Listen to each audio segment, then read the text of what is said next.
বন্ধুরা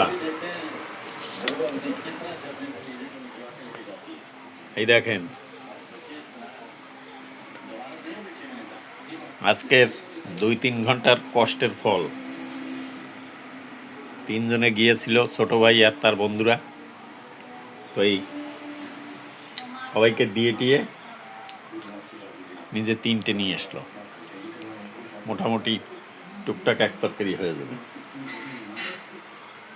এগুলোকে পুঁটি মাছ বলা হয়, নোনা জলের পুঁটি। খুব সুন্দর টেস্টি মাছ। তো এটা লম্বা পুঁটি, আর একটা আছে গোল, হেভি লাগে দেখতে। দেখেন, ভালো লাগলে পেজটাকে ফলো দিয়ে সাপোর্ট দেবেন, বেশি বেশি স্টারে ভালোবাসা দেবেন। ভালো থাকবেন, সুস্থ থাকবেন। আবার দেখা হবে আর একটা ভিডিওর সঙ্গে।